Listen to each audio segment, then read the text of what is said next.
Bienvenidos chicos y chicas a un nuevo vídeo. En esta ocasión vamos a empezar un nuevo bloque en el que trataremos un sistema político, social y económico que tiene su origen en la Edad Media y que perdurará en muchos de sus aspectos hasta incluso la Revolución Francesa. Nos referimos al feudalismo.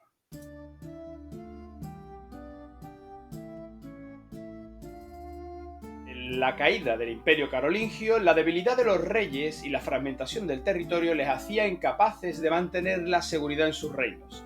Además, Europa estaba atravesando una segunda oleada de invasiones protagonizadas por pueblos como los vikingos, los húngaros o los musulmanes. Este clima de inseguridad propició un sistema social basado en relaciones de dependencia personal, conocido como feudalismo, y que se implantó en muchas zonas de Europa. El feudalismo fue, por tanto, un vínculo voluntario entre nobles. Aquel que tenía un rango superior, denominado el señor, recibía bajo su protección al de rango inferior, que a partir de entonces se convertía en su vasallo.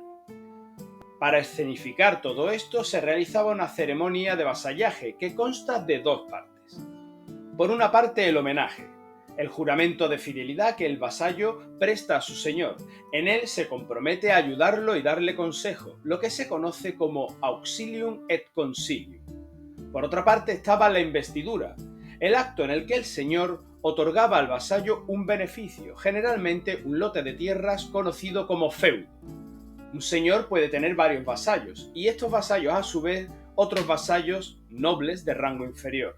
En la cúspide de esta pirámide de jerarquía feudal se coloca el rey, que no es más que el primero entre todos los iguales, es decir, un primus inter pares. En la Edad Media la subsistencia y la riqueza dependía fundamentalmente de la tierra. La agricultura era de autoconsumo y apenas había excedentes para vender y comerciar en el mercado. De ahí que la posesión de tierras fuera tan importante. El feudo, entregado por un señor a su vasallo, incluía a todos los campesinos que lo habitaban. Por ello, estos debían pagar una serie de impuestos a su señor en forma de productos agrícolas y ganaderos, así como de trabajos en las tierras que explotaba directamente el señor o en la reparación y mantenimiento de las instalaciones del feudo. Además, el señor feudal se convertía en juez de aquellos que habitaban el feudo, por tanto imponía la ley y juzgaba los delitos de los campesinos que vivían en su territorio. El feudo estaba dividido en varias partes. Fundamentalmente había una zona reservada para el señor en la que se encontraban su residencia y las mejores tierras, y el resto de la propiedad estaba dividida en porciones de tierras que llamamos mansos. Analicemos ahora un poco más en profundidad las partes del feudo. Empecemos por el castillo. Era la residencia del señor feudal y allí habitaban su familia, sus caballeros y los siervos que trabajaban directamente en el castillo. Igualmente, los campesinos debían cumplir anualmente una serie de tareas en la residencia del señor: limpiar los fondos, reparar algunas pequeñas instalaciones o proveerlos de leña. La reserva señorial estaba formada por las tierras que el señor se reservaba para su consumo propio. Solían ser las mejores y las más fértiles. Todo lo que producía pasaba a sus almacenes y los campesinos trabajaban estas tierras de forma gratuita. Los bosques eran de uso exclusivo del señor, puesto que solo él podía cazar en ellos.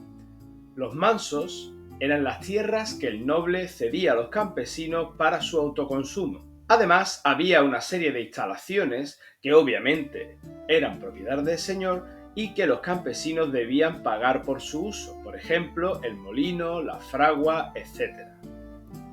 Bueno, hasta aquí este primer vídeo sobre el feudalismo. Espero que os haya sido de utilidad y nos vemos pronto en un siguiente vídeo en el que abordaremos el tema de la sociedad feudal. Un modelo social que, como dijimos al principio, permanecerá estable hasta al menos la Revolución Francesa.